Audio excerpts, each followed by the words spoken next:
Hi, welcome to Higher Rock Education. Market forces determine the quantity supplied and the price of a good or service.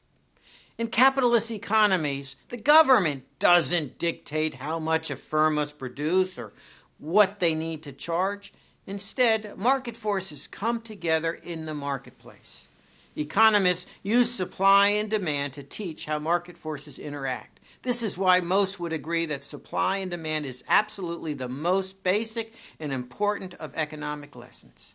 The market price and quantity produced of most goods and services are determined when suppliers meet the needs of the consumers at an agreed-upon price. This is illustrated by the intersection of the supply and demand curves. The supply curve represents the sellers because it shows how much producers would be willing to produce at any price. The demand curve represents consumers because it shows how much consumers would be willing to purchase at any price. Now, let's take a look at the babysitting market in the Oak Grove community. The demand curve slopes downward because residents would be willing to buy more hours of babysitting at lower prices. The supply curve, on the other hand, shifts upward because babysitters would be willing to babysit more hours at higher prices. I've merged the supply and demand curves. Initially, we see that Jane found that $5 per hour was less than the market price and was overwhelmed. At $5, there was a shortage of babysitting hours. A shortage occurs when suppliers cannot keep up with the quantity demanded at a given price. In other words, Jane could not keep up with the quantity of babysitting hours demanded.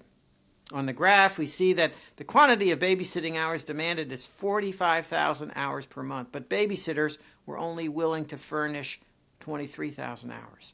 There was a shortage of 22,000 hours per month. You can see why Jane was so overwhelmed. She had room to raise her price to $7. Times were great. Probably too good, because Oak Grove Youth Group saw an opportunity and decided to enter the market.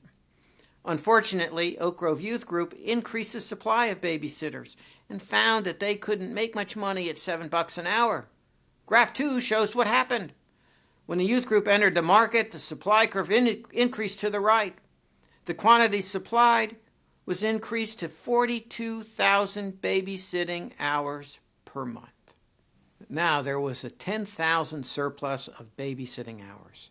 A surplus occurs when the quantity the market is willing to supply at a given price exceeds the quantity buyers demand. Prices had to be lowered to secure a job. So when the youth group lowered their price, Jane found out quickly that she couldn't compete, and she had to lower hers to $6. The marketplace is dynamic. Producers are constantly entering and leaving a marketplace.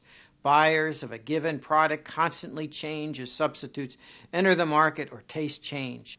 This means that the supply and demand curves are constantly changing. But one thing we know, the price and the quantity produced will move toward the intersection of the two curves because consumers and suppliers must reach an agreement.